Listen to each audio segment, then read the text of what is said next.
welcome to the Flame and Fiber podcast. My name is Barbara. You can find me on Instagram and Ravelry as Diva S. And the podcast has a lovely Ravelry group where you can find information about our current KAL and introduce yourself, and any giveaways and things are there. So please join us there. The KAL that we're currently doing is a year-long Knit All the Sweaters, Year of the Sweater KAL. And I have been promising to do a prize drawing for the last two podcasts, and I keep forgetting, but I remembered. So I drew for a prize, and the winner was Will Knit for Donuts, Mary. So she was number 12, her number 12 vest won. So congratulations, Mary. Get in touch with me with your mailing address. Don't think I have it, but if I do, I'm sorry. Send it to me again. And this is the prize that she won. This is the cute owl tote bag from Toad Hollow that I got at the Allentown Fiber Festival.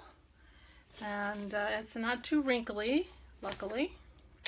And this skein of yarn, I'm stash diving for prizes and swap packages for the near future. So I hope my two swap partners don't mind, and I hope you don't mind, Mary. But this is a beautiful yarn.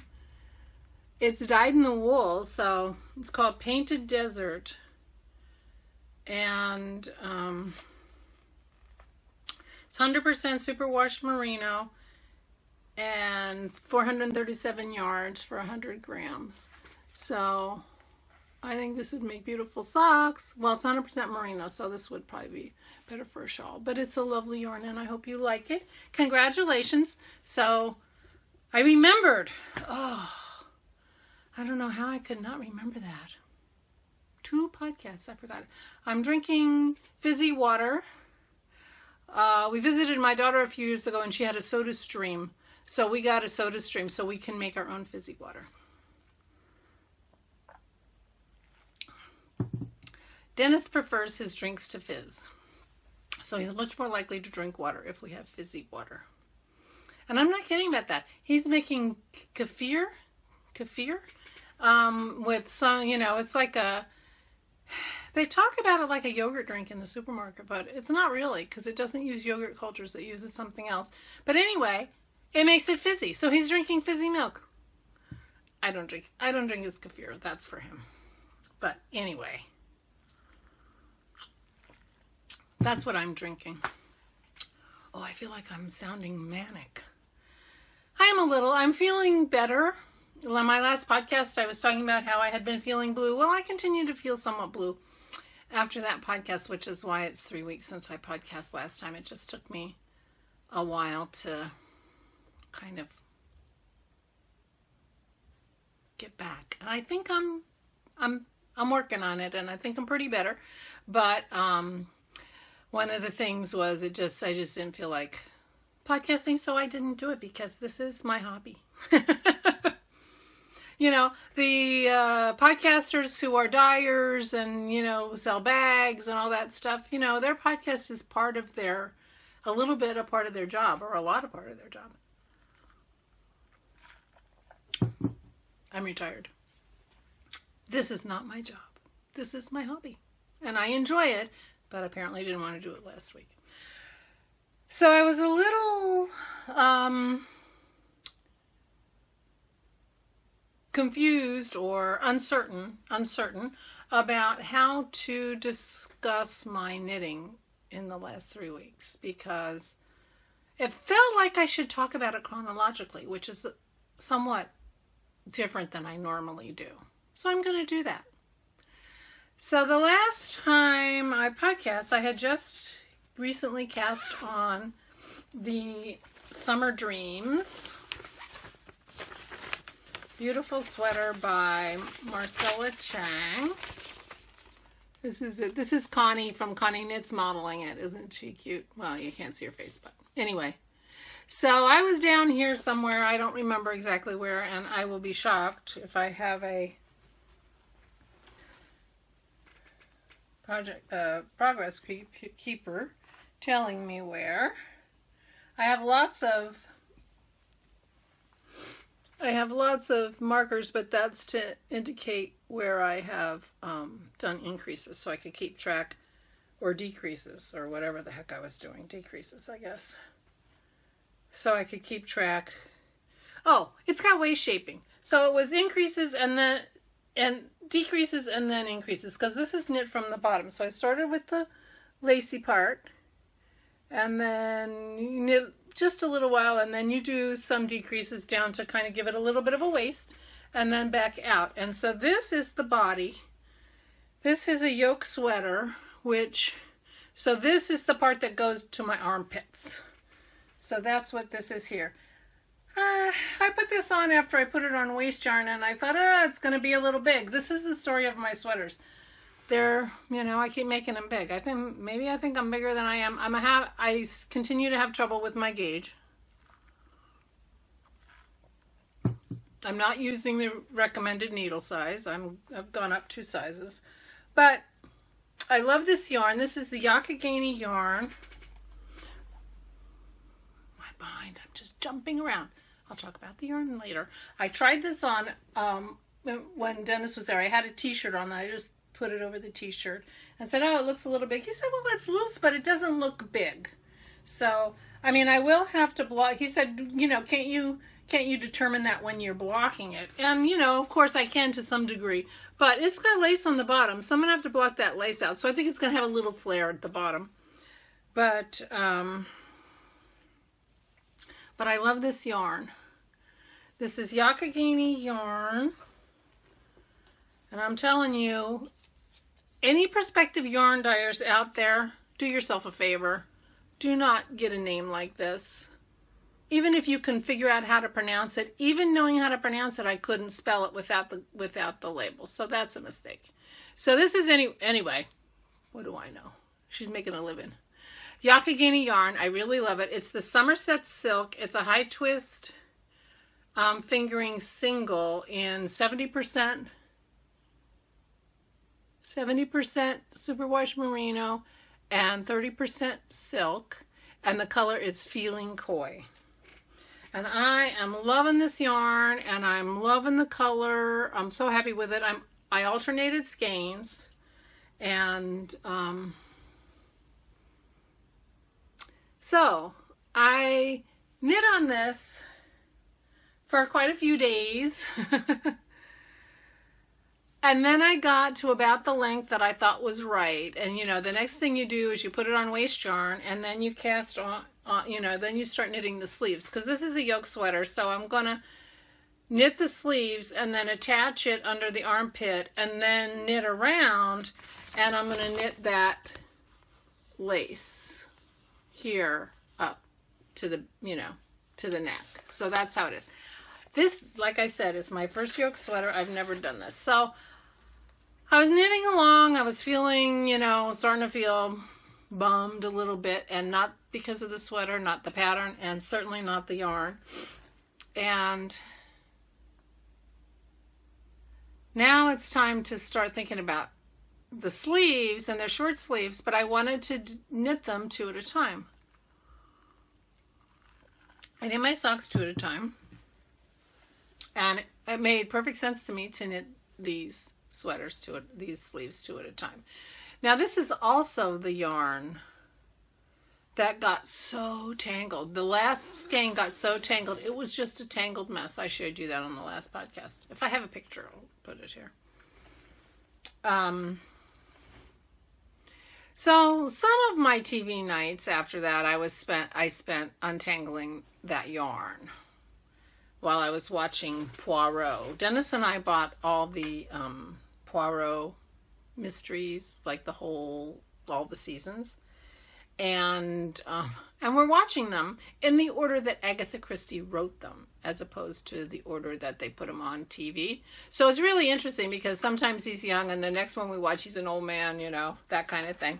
It's fun. But anyway, so I sat and watched Poirot's while I was untangling that yarn, feeling a little daunted by the sleeves, which is of course not daunting at all. It's just, it's a little process to get two things on the same needle. And I just apparently didn't want to think about doing that. So, but I can't sit and watch TV anymore without doing something.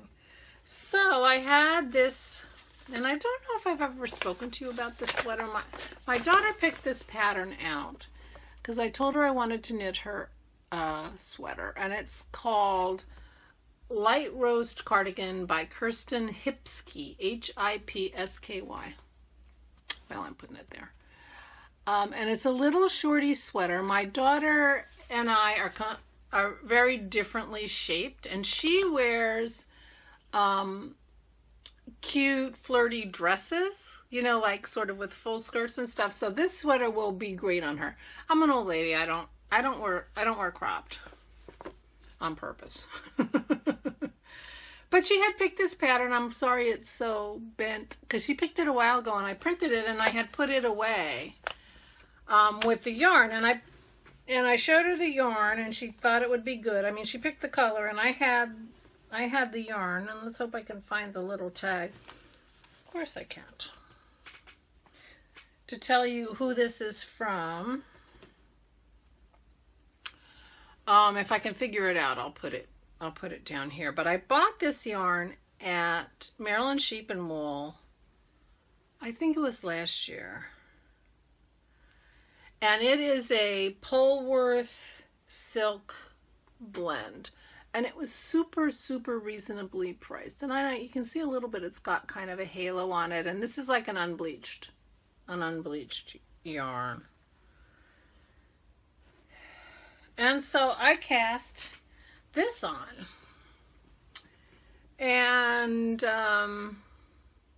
again, my gauge was crazy, and I obviously did the math wrong, because I got about halfway through the eyelet rows of this, the wave rows, and I kept thinking, I think this is too big. So I figured out how to actually measure it. It was 10 inches too big. And I was already knitting a size that was going to give her a little bit of positive ease. I couldn't believe it. So, and I hadn't really enjoyed knitting these waves. I don't know why. Well, because I didn't have any knitting mojo. That's why. It wasn't the waves. But I'm like, okay, this can't work. So I took it out and I started over. I mean, 50 stitches. I cast on 50 stitches fewer than I had. So needless to say, this went faster because it was less knitting, and I got the hang of the design, and I enjoyed it, and I kept knitting. My daughter is coming to visit in June, so I was thinking, maybe I should try it on her a little bit. But the reality was, I was losing my knitting mojo. So, and I was just in the stockinette part, and this is a cardigan, so it was back and forth. And I didn't want to knit. I didn't want to knit, and that made me so sad. I am knitting these on, knitting this. I think these are my high sharps. I have, yeah, they have to be. My high is sharp. I have an interchangeable set of high sharps with the short needles, which I like a lot. But I just didn't want to knit it anymore. So I didn't know what to do, because what do you do? The problem with zipper bags, I need zipper bags because my dog. But the problem is, oops, I just cut the yarn. Oh no, I didn't. That was the other. That was the leftovers. So I have, oh, by the way, I didn't show you my bags. This is my hood bag from the Fat Squirrel. She had a thing. So I need, it's the year of the sweater, so I need big bags. So I ordered it. So I love this bag. And the one with my summer dreams is the one Connie gave me, Chili Knits. This is her little enamel pin. Cute bag. That was so sweet of her to give me that. But I was losing my knitting mojo and I didn't know what to do, but I can't just sit and not knit. So I did spend at least one night, maybe two, doing crochet on my scrappy crochet blanket. So I got about 4 or 5 rows. Mine is quite big. And that was good, and that felt good. And helped a lot. So then I don't know, I was rummaging around on Ravelry and I was looking at my patterns in my library, and I have a ton of patterns in my library. And I put free patterns in my library so that I know I have them. You know, these are ones I like. I don't favorite them. I just put them in my library and download them. And my guess is this is one that had a time when it was free, like when it first was published, and so I downloaded it and put it in my library, and now it is a paid pattern. But I have this idea that I would like to start knitting out of my library. I have so many. I have so many patterns. Of course, not everything in my queue are patterns I own, so I mean, I shouldn't even say that out loud, because now it's out in the internet world, but I'm not going to do that. I'm going to buy patterns. I mean, I say to myself, you got to stop buying yarn. You have so much yarn, you know, that you don't even have a place for it. You should just knit with your yarn for a while. And I tell you, not 20 minutes later, I'm buying a sweater quantity of yarn online. So why should I say that? And certainly, why should I say it to you? But anyway, I have this idea that I would like to knit my patterns that I already own. So I was going through my patterns just to try to figure out, you know, I now have 2 sweaters on the needles. 3, because I have my novelty sweater, which I didn't touch because I have to tear out that one side and I don't enjoy knitting on it. So that was not anything that was going to get any work while I'm having low knitting mojo. So I have 3 sweaters on the needle. So I thought of, and you know, lots of sweaters in my queue, but I wasn't going to cast on another sweater. So I found this, which is the Building Hope Mobius Cowl, which I did not print in color. And I thought, I have no idea how a Mobius is knit. I had an idea that a Mobius was just knit, you know how when you knitting around and they say don't twist your stitches. I thought a Mobius, oh excuse me, I have an itchy nose. The Mobius was just, you do twist them and then you just keep knitting. Not true. So I decided to check out this Mobius, and I found so I went on to look for yarn, and I found in my stash under DK, I found some of my hand spun. Now, I don't have most of my hand spun listed in my stash on Ravelry, and this makes me think that I should do it. I should take my hand spun, figure out its size, because I called this a DK, and put it in my stash, because I do that. You know, I just filtered it on DK. This came up, and I thought, oh, I'll knit with my hand spun. This is what's left of it, because I finished this Mobius cowl. So I went out on the internet and I watched Cat Boardies, and you can see it's got a twist. Cat Boardies,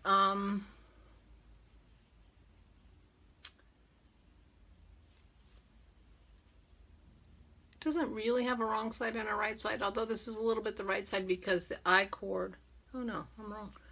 The I-cord bind off shows better. But that's a lie too. There's no right side and a wrong side with a Mobius.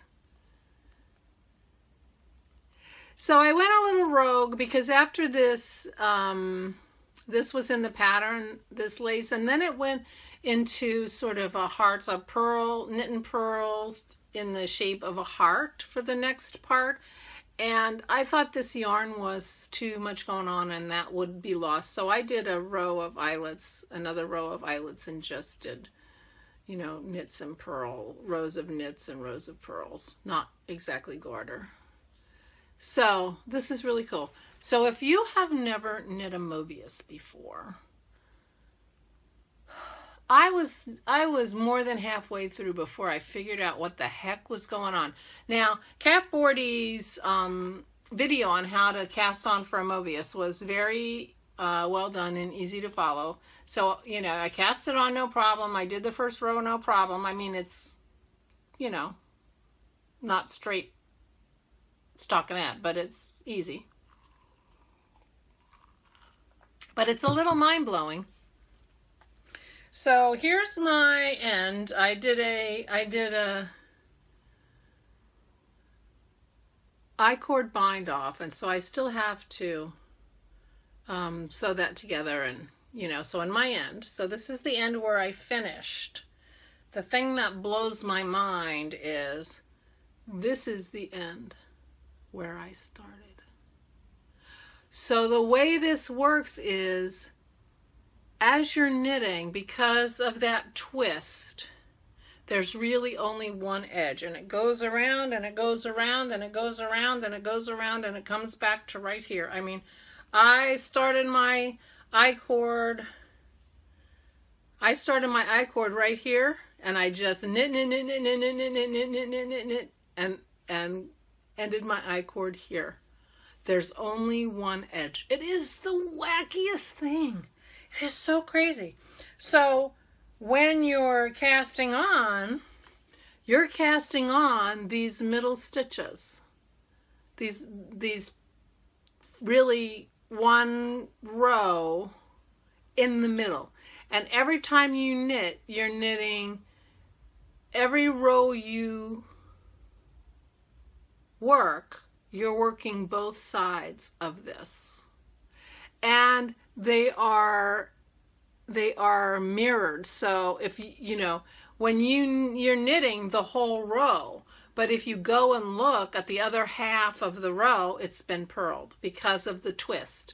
You're looking at the back. So it's very hard to explain, and this is probably not making any sense, but it took me quite a while to figure out what the heck. And it wasn't until I was doing the eyelet when I realized it was being mirrored. And it's not technically mirrored. What it is if you fold it like this,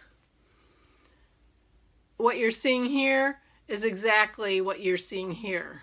So it's not mirrored exactly. But I only did, you know, 3 or 4 rows, 3 rows with eyelets here, but I ended up with these 2 eyelet patterns because you're doing, I don't know how you write a pattern for a Mobius. It's crazy. So anyway, I enjoyed knitting this so much, and it was such an adventure. It was easy to knit. It was such an adventure, and I love knitting with my hand spun. It makes me really angry that I haven't cleaned this room more so I can start spinning again. And I haven't had a chance to block it because I just finished it yesterday morning, but oh, it was so much fun to knit this Mobius. And I enjoyed it so much, and it was so nice to be sitting there knitting and enjoying my knitting. And I'm really happy with my yarn. I didn't like it as much in the skein as I do on this Mobius. This fiber was from a Highland handmade fiber club I was in 2 years ago. I was in both her clubs, her natural yarn fiber club and her dyed fiber club, and this was one of her dyed fibers. I think it was Targhee. But anyway, so it turned out longer than I expected it to be. So you can see how long it is. I did go up 2 needle sizes. But the problem with wearing it doubled, which I will undoubtedly do, is you kind of lose the whole Mobius thing. Although, just because of the knitting the Mobius, it you know, in the Mobius way, you have no front and no back. So that's kind of nice. And this will look a little different once I figure out how I'm going to block it, because it's got that twist. So I'll have to think about that. But I was so happy with this, and I was so happy to have my knitting mojo back. I cannot tell you. Anyway, so I dropped the bag it was in. This was in my Lone Larch bag. Oops, I think I just dropped something out of it. With a note. I have the note. Jenny from the Lone Larch podcast. I bought this from her. She sent a lovely note in my bag. I keep it in my bag. It just fell out. I'll get it though. But isn't that pretty? This has sparkle. You can't maybe see it's sparkly. Sparkly trees. She's the arborist. She injured herself recently and can't even stand on her foot, and it's really sad. I mean, she climbs trees for a living.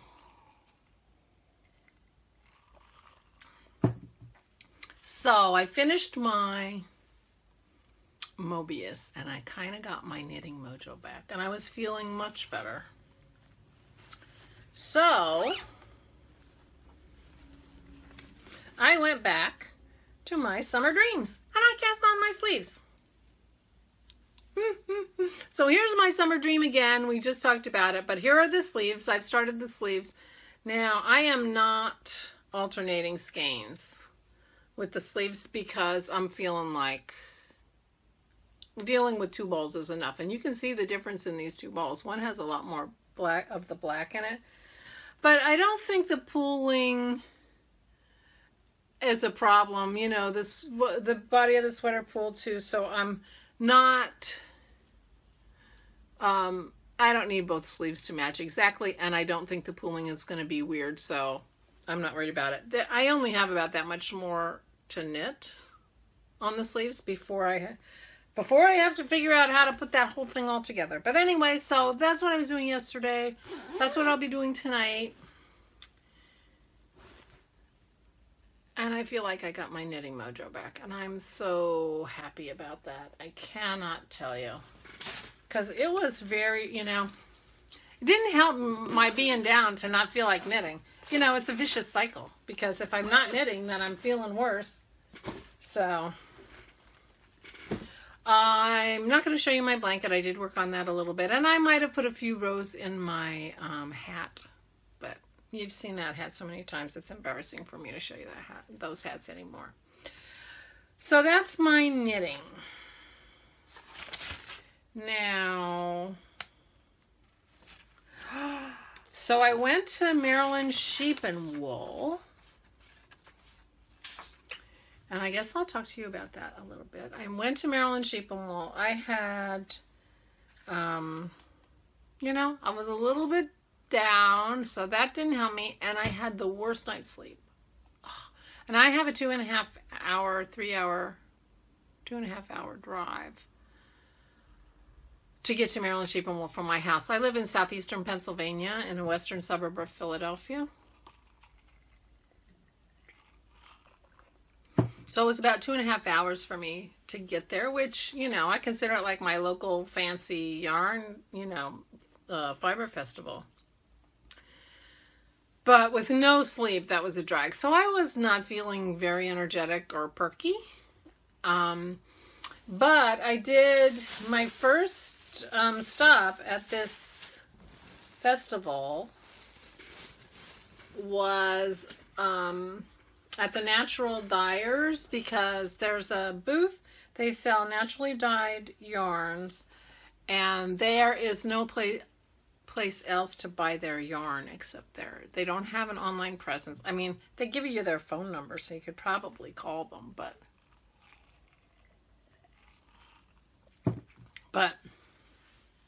I don't need to do that. I already have enough yarn, and I have a lot of their yarn. In fact, I thought about making quick casting on a sweater with the other yarn that I with some of the other yarn that I bought last year. Now I did make my yellow cell gris, which I should be wearing to show you. I'll put a picture there of me and my cell gris. That I had knit from their yarn. And I wore it to Maryland to show it to them. And I should have taken a picture of me with the ladies, but I didn't. Because I'm like the world's worst podcaster. I'm sorry. I hardly took any pictures at Maryland Sheep and Wool. I bet I didn't take any. I might have taken like one down the, you know, the walkway or whatever. But anyway, this is what I bought from the Dye Ladies. This is indigo and cochineal, and it's a fingering weight yarn, and it's got blues and pinks, and this has 500 yards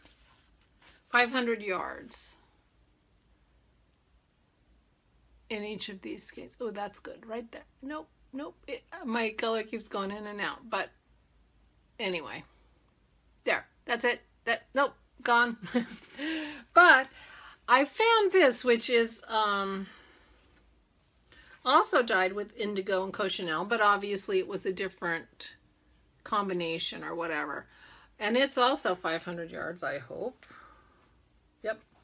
So I thought that I could make a beautiful sweater with these three, maybe just do the, you know, the top part with the lighter color, and then do the other. But I thought these were beautiful, so I bought this first sweater quantity. And I got there about 9:15, and I was really lucky. As we were approaching the fairgrounds, I had cops directing the traffic, and they were directing us into 2 lanes. And I was really lucky. I got directed into the right lane because I realized as we moved up, the people directed in the left lane were parking across the street in like the overflow parking. And the people in the right lane got to go down in the fields right next to the event. So I really lucked out because I was able to park close enough that I could go back to my car if I had too much stuff. And it wasn't too far to walk because I brought a chair. There's not a lot of good sitting places in at Maryland at the Howard County Fairgrounds where Maryland Sheep and Wool is held. So I brought a folding chair, and there's a little area between some of the buildings that has trees that people congregate. You know, they make big, you know, put down plastic on the ground and have, you know, 10 chairs around and people sitting and knitting and spinning and doing all kinds of stuff. So I brought a chair to put under a tree so that if I got tired, I knew I had someplace I could sit. And so I'm carrying a chair, and so I was glad to not have to park in the overflow parking. And this was at 9:15, and when I got into the fairground parking, there was lots and lots of parking on that side. They were just being proactive because it was way not full. So I felt a little bad. People come early and they have to go to the overflow parking. You know, seems like the people who come late should have to go to the overflow parking, but it was just maybe more efficient for them to get people off the roads because we were clogging traffic, I can tell you. So the Natural Dye Ladies were my first stop, and it was a dreary day and threatening rain, and for some reason, which I cannot explain, I left my rain jacket in the car because it wasn't raining when I got out of the car. One less thing to carry. So, you know, I got something to eat and I wandered around, and they have quite a few buildings at Maryland Sheep and Wool. There are a couple of areas where they have people in tents and outdoors areas, and in fact the Natural Dye Ladies are in one of the outdoor areas, but I just made a beeline for them. I didn't do any like shopping around. And so I made a mistake, maybe, and I went through all the buildings, and I was, you know, this and that, and I had taken notes. I made notes on my phone of what sweaters I had in mind and what each of those sweaters took. in terms of the amount and the type of yarn and that kind of thing. But I apparently hadn't saved that, so every time I bumped my phone, something got erased off my list. It was very strange. But anyway, I did find more sweaters at Maryland Sheep and Wool, which will not be a big surprise to you. So I was at the Selfridge Yarns booth, looking at their DK weight. That's 100% merino, superwash merino. And I'll put a picture here of this booth because I did take a picture of this booth and I posted it on Instagram. And what I said on Instagram was, I am looking at this wall of color and I think I'm going to buy gray. And I did. I bought a gray sweater. I'm going to make this into, I can't think of the name of it. It's an Isabel Kramer pattern. I'll put it here. And it's a high-necked cardigan that has a little cable detail down the front.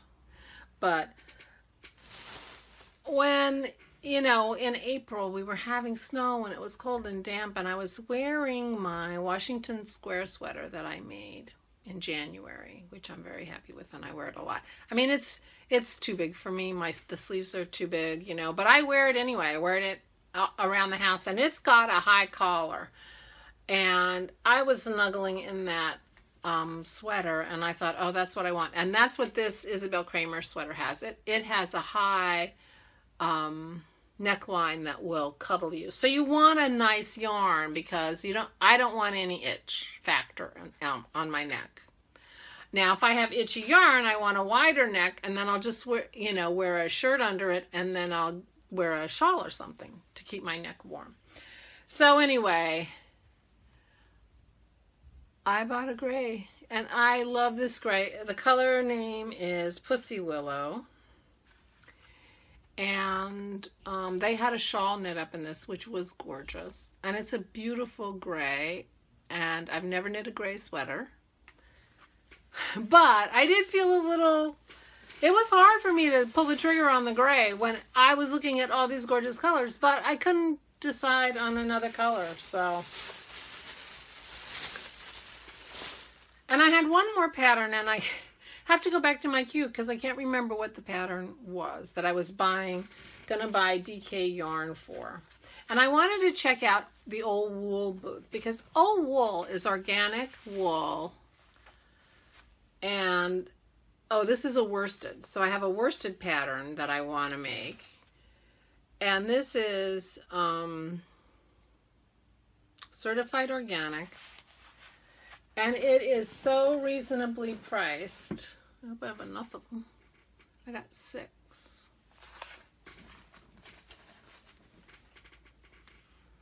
So 6. I had a note. 229 yards. So that should be enough for me to make a sweater. But I'm looking at it and I'm looking at it. I'm asking everybody going, this is not gray, right? This is blue, right? Because the lighting in those places, you know, it was indoors. It's hard, but it's definitely blue. The color is called Brook Trout. But this was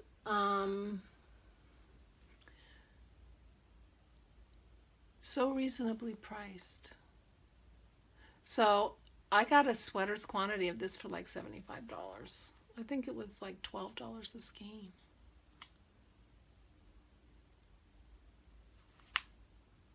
Anyway, that's what I bought at Maryland Sheep and Wool. That's the yarn I bought at Maryland Sheep and Wool.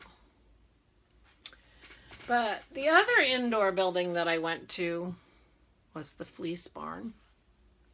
So I bought a fleece at last year's Maryland Sheep and Wool. This is sort of the ongoing saga of me and fleece. And everybody was like, oh, your first fleece, it's so exciting, you know. And I ended up turning it over. There was a booth there for the mill at Meadowlands in Maryland.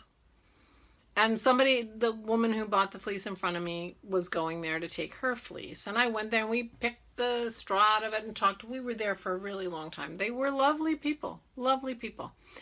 And I took about a pound of that fleece home with me to process it because they told me it would take a couple months, maybe 4 months, and they were going to turn it into pencil roving for me.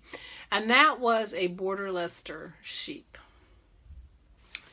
And I did a terrible job cleaning that fleece, and I felted a lot of it, but this is what it looks like. I ended up knitting it into this hat with Juanita's beautiful hand spun too. So this is what my border Leicester looks like. It is going to be, I think, rough when I get it, but I don't have it yet. So I emailed them in December. They called me in February. They had had some troubles and they had, health issues and whatever, and they were way behind. And, and it'll be a few weeks. Okay, fine. So then I don't hear from them for 2 months. So I email them again and say, are you going to be at Maryland Sheep and Wool? Because if you are, I want to pick up my fleece or my roving, whichever it is at that point, I want it.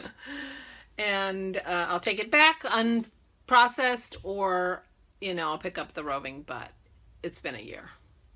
So she called me in response to that email actually relatively quickly and said she wasn't going to be at Maryland Sheep and Wool, which I thought was a good idea since she was already a year behind.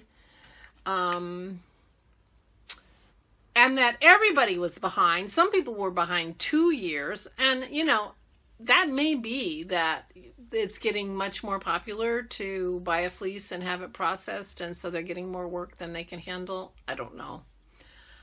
But anyway, she just, again, told me a few more weeks, and, and that was 3 weeks ago. So she's in touch with me. I expect to get it. She says she's going to give me a 20% discount because I had to wait so long. So technically, my first fleece was from Maryland Sheep and Wool last year. But in my heart, my first fleece was the fleece I bought this year. I bought a fleece.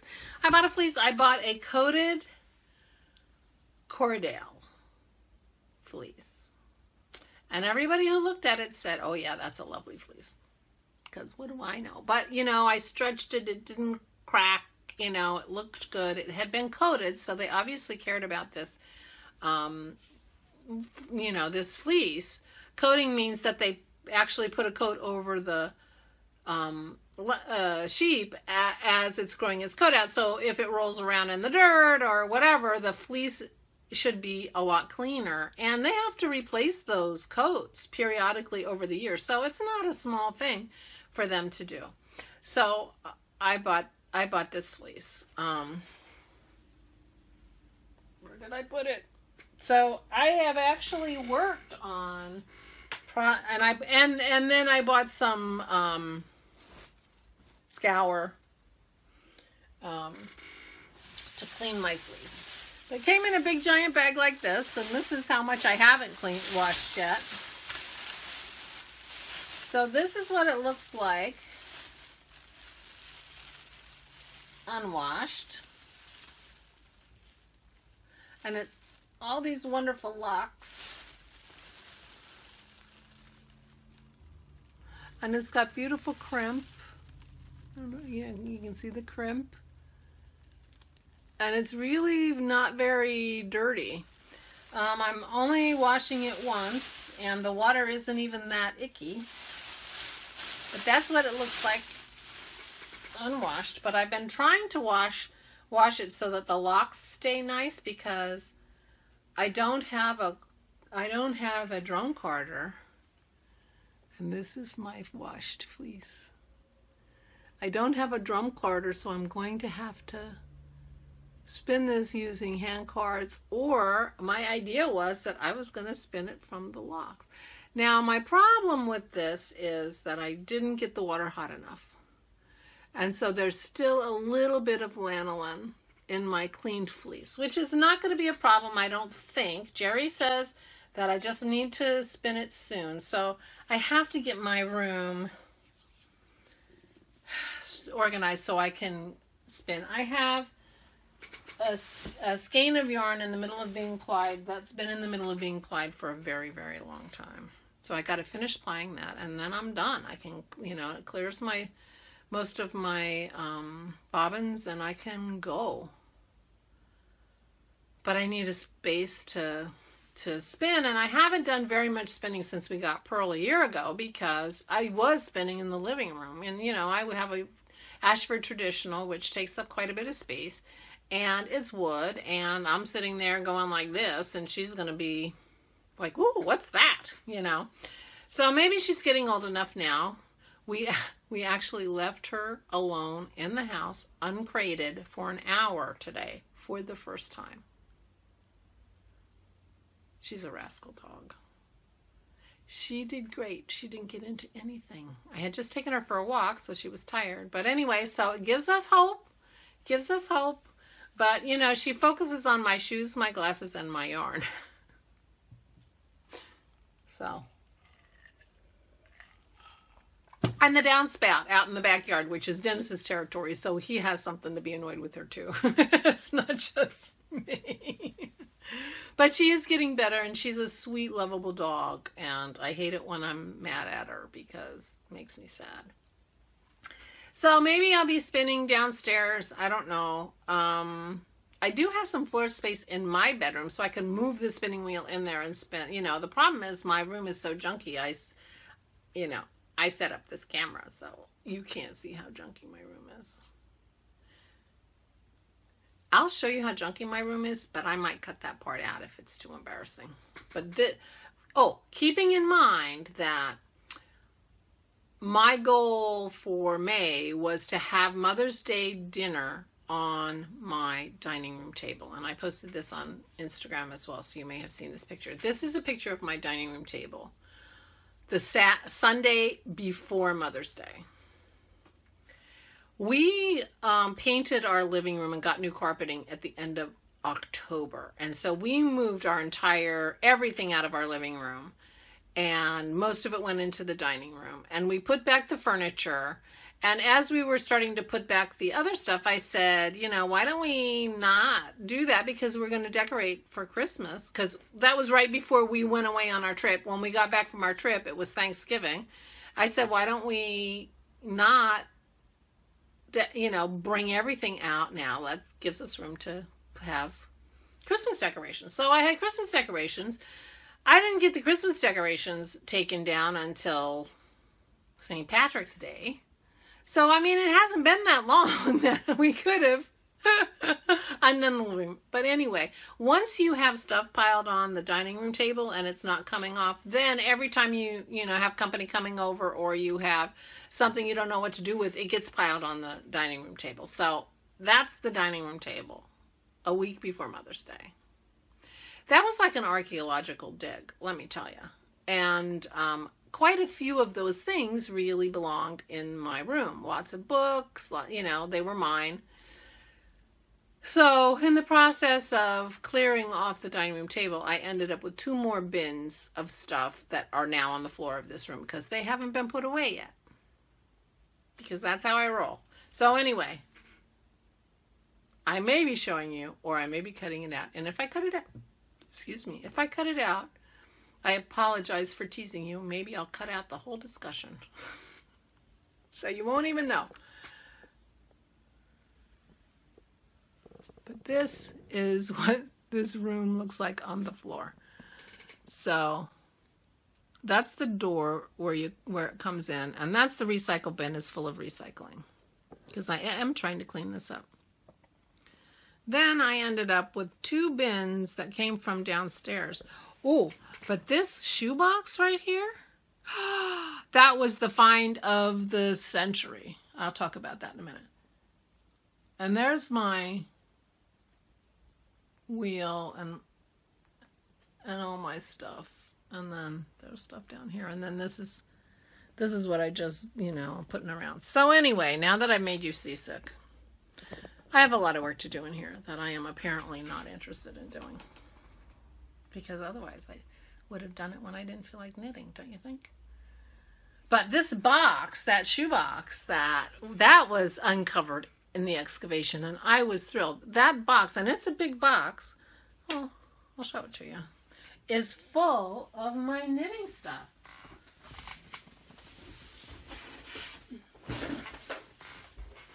I mean, it's a big box. And I like to participate in swaps. And I like to buy things that I think will be useful for knitting. And I have all kinds of tchotchkes and stuff. I mean, it's not gonna show very well, but it's full of stuff. For knitting. It's full of stuff. I've got my highlighter tapes. I've got tins of all kinds of. Ooh. Anyway, I'm not going to show you too much because some of this stuff is going in my swap packages now that I've found it. Lots and lots of my dental floss, which I use for my lifelines. And, sometimes you need to floss your teeth while you're knitting. Anyway, that was excavated from the dining room table. And I was thrilled with that. But and there's the picture of the dining room table on Mother's Day. So that felt good, and that helped me start to feel better because all these places actually, are stressing me because I have other places like this room. Not as bad. This room's the worst. And I do need to start working in this room because I want to be able to spin, and I want to, and you never know what else I'm going to find. It's going to be amazing. So anyway, I might be cutting that out. Nobody needs to see that. And the yellow dresser that's behind me, oh, it's not yellow. I don't know why I think that's painted yellow. It's not. It's wood. Is full of my summer clothes. So I haven't even switched into my summer clothes yet. I put my winter clothes. I'll be taking the summer clothes out of there and put my winter clothes in there. If I can get to it, because it's a real pain in the neck to do that when it's got the floor is covered with stuff. So this is my project for the next month. We are having guests for Memorial Day weekend, so I will need to work on one of the guest rooms so they have a nice place to sleep. It won't be the room that has all the yarn, so. But my daughter uses the room that has all the yarn in it. So by the end of June, I will have all the yarn back. I will have everything in my stash and Ravelry. I really do use the stash and Ravelry, so I need to get it up to date, and I need to put my hand spun in it. Because I do that. I got this pattern and I said, oh, what do I have that's a DK? And I mostly have fingering, so I'm not sure. Although, I got a lot of fingering. All you need to do is 2 strands and then you have DK, right? All right, I have other goodies that I need to talk about, and I don't want to be too much longer because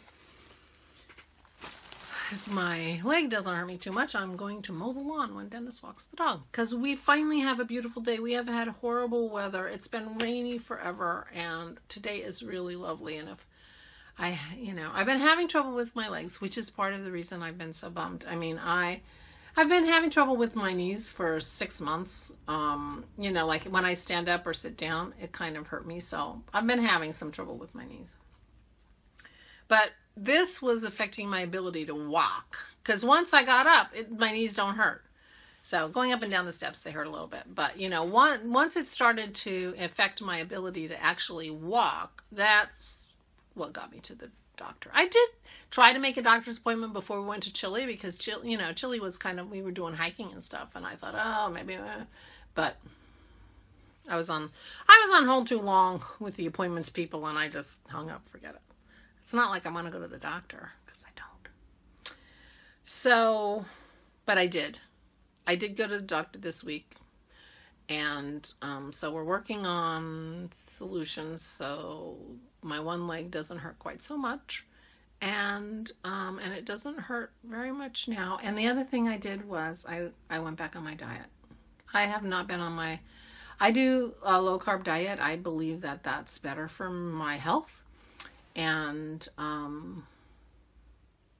I think it's better for my joints because my knees have not hurt nearly as much since I've gone back on my diet. So I'm going to be better on my diet. Dennis wants to do this diet, and I've been...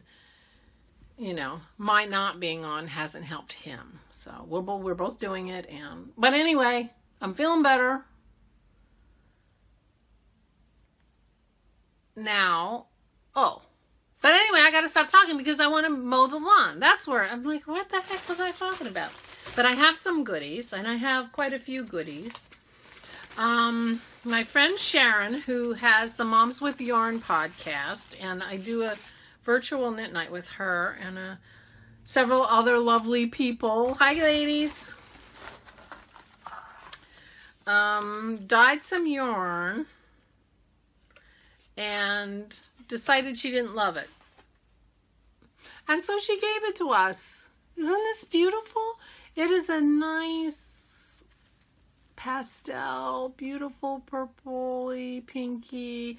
Isabel would love it, and she suggested I make something for my granddaughter. Well, number one, she's moving to Florida, so I don't think she needs any very much wool. But the other thing is that it is not superwash, and I didn't do anything that's not superwash. This is the Sport Weight Bear that she dyed, and it is Peruvian Highland Sport Weight, 274 yards. But I think it's beautiful. I can't believe she doesn't like, well, maybe she's not a pastel person. But I just loved it. So that was so sweet. Thank you, Sharon. Loved it. And I've missed the last couple knit nights, and so I didn't even get a chance to tell her in person. So now I'm telling her now if she watches this before my next knit night, which I might miss another knit night. My friend is retiring and having a retirement party next Wednesday in New Jersey, so hopefully it won't last too long. The other thing I bought, but I've ordered some stuff too. I ordered the Mean Girls yarns from Jake at Dog Star Knits. This is Stephanie, and it's called Stephanie Goes to the Beach, Then Buys Yarn, and Yarn Beards It on Out the Door. So if you watch the Mean Girls, Rebecca had asked Jake to dye a special yarn for her, which was a peachy color and a blue that was the color of a yarn she had seen some years before and didn't buy and was sad. And they called it the couch yarn because it looked a little like the 70s couch. She made a sweater and it looked beautiful. But anyway, so this is the color he made for Stephanie, and this is Rebecca's color. Rebecca runs a 5K, then passes out from stranger danger. And this is a beautiful yarn, and how could I resist? Now, to tell you the truth, maybe not quite my colors, but they'll make beautiful socks if I ever get back to making socks. And I love Jake's sock yarn. This is his 80% BFL, 20% nylon. This could be socks, but it could be something else because this is more my colors, I think. But he also included a stitch marker with a little dog star on it and a pin. Thank you, Jake. I'm glad you're settled in. They moved to Arizona, and he's finally getting back to dyeing, I guess. So I ordered that because I wanted it. And then I got my, I have a yarn club with Toad Hollow. They're at the museum, a year at the museum club, and May's was these beautiful rose windows. And, you know, you look at that and you wonder, what are they going to do? Well, they did gorgeous. I'm so impressed with their dyeing. I love their yarns. I really love their... I have this fantasy that I'm going to make some kind of a fade cardie with all their yarns from this club because they're all different, they're all beautiful, and Well, maybe I'll just make a bunch of shawls. I'm not making socks with this gorgeous yarn, I can tell you that. Although it's beautiful sock yarn, it's 80-20 also.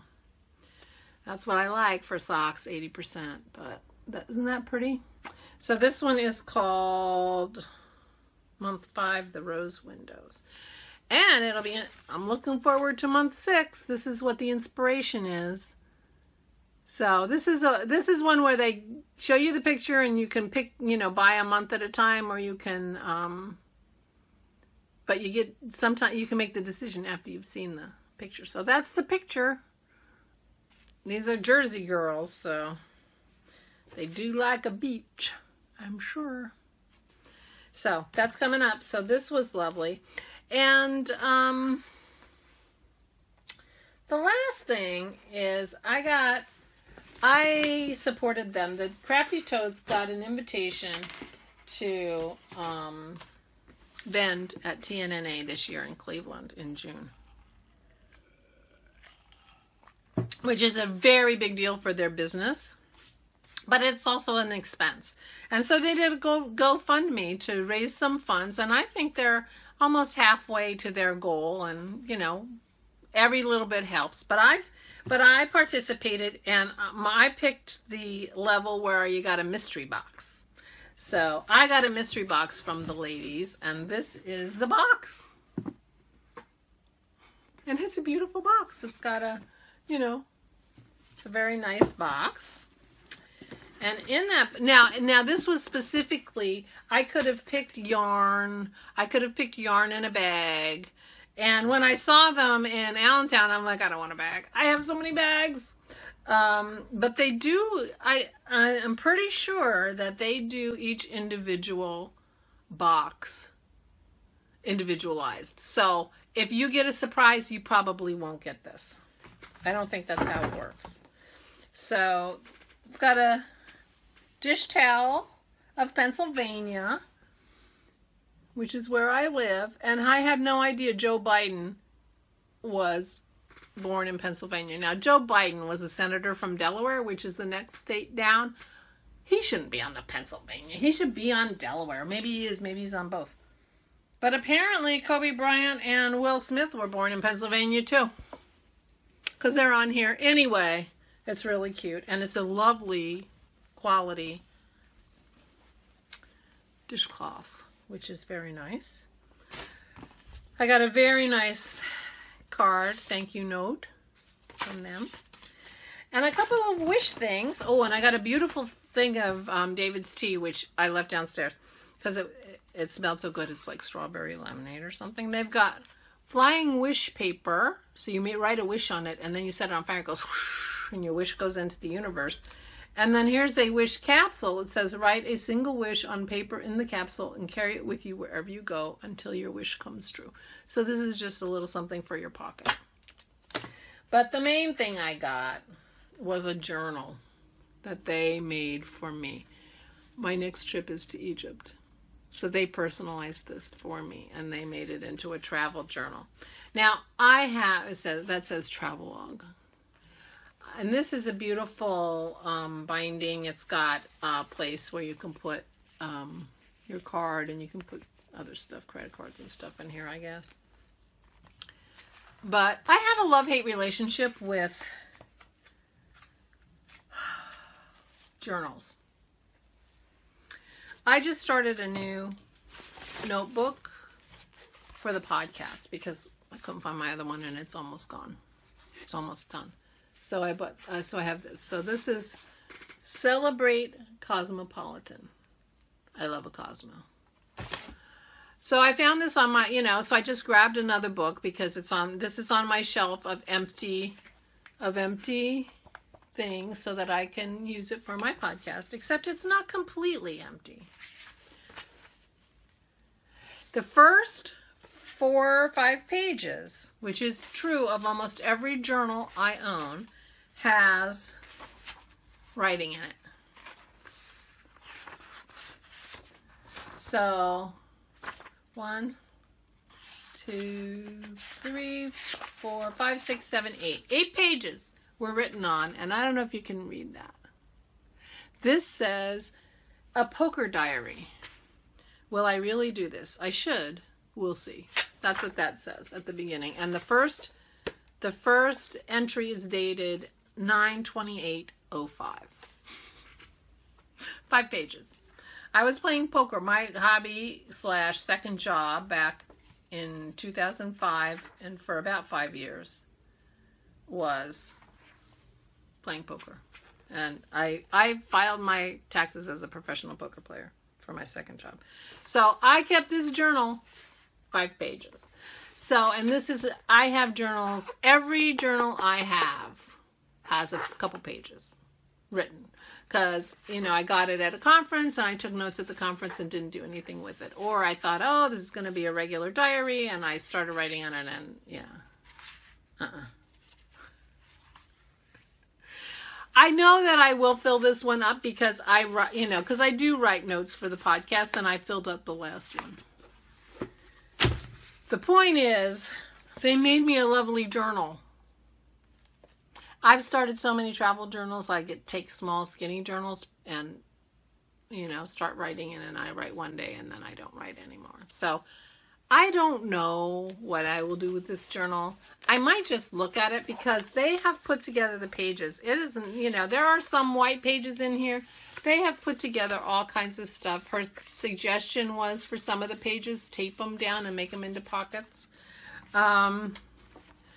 This page, which you can find, because the way they made it, so they folded them over and they sewed them and they put them in with straps. So they made this for me. They made this journal for me. This is how to make a zombie fairy. I'm not sure I'll make a zombie fairy, but it's possible because I have the directions. I have to piece them together, but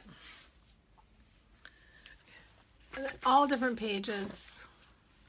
These are, I don't even know. Some of these look like they're from books. But these are all things that, with ink, with a pen, I could write over all this stuff. I can put in pictures. I could put in, there are some plain white pages, not too many. But it's a work of art. It really is. There are some white pages. But I was kind of blown away by this, I gotta tell you. And I am kind of inspired. And I thought the idea of taping some of the, it's got a little, to keep it closed, taping some of the pages together to make pouches was a great idea. Because we get ticket stubs. We get ticket stubs to go to, wherever we are, whatever it is, the Temple of Karnak. We have a ticket stub for the Temple of Karnak in Luxor, Egypt. But in the end, we don't have any place to put that, and it ends up getting thrown away because, we already have junk. So having a little pocket, and, so if I can make this my Egypt journal, I can make myself little pockets to put those kinds of things in. And when you've got a page like this, you don't feel any obligation to write a lot, So maybe if I could take these pages that already have a lot going on and kind of bullet journal just a few details every day, I might do it. But either way, I love my journal. Isn't it cool? It's the coolest thing. These ladies have a great imagination, and thank you, ladies. I love my journal. I hope I use it, but even if I don't, it is itself something special, so it doesn't matter if I use it or not, but I will try. So anyway, those are my goodies. That's my little bit of my Maryland sheep and wool story, which was kind of boring. Oh, I didn't finish. So, after I bought the yarn at O-Wool, now I had bought 3 sweaters quantities of wool and a fleece. So I really didn't think I wanted anything else. I was tired. It was about 1 o'clock, and I was trying to find I was told that there was a podcasters meetup, but the podcasters, it's not like Rhinebeck where you know where it is and everybody's there and everybody goes and it's a thing. It is not a thing at Maryland Sheep and Wool. It is something very informal. Every year it's someplace different, if there is one. Anyway, I didn't find the place where the podcasters meetup was this year. I mean, I thought I found it, but I didn't see, there was nobody there. It was about 1 o'clock and it started to rain. Well, it was sprinkling. It was just sprinkling, but it was sprinkling. I was tired. I had already bought 3 sweater quantities of yarn and a fleece, and I was tired and I decided to go home. So I didn't get to see most of the booths that were outside because I did all the inside booths first and then it started to rain. So that was bad planning on my part. I'll try to do better about that next year. I'll try to sleep better next year. And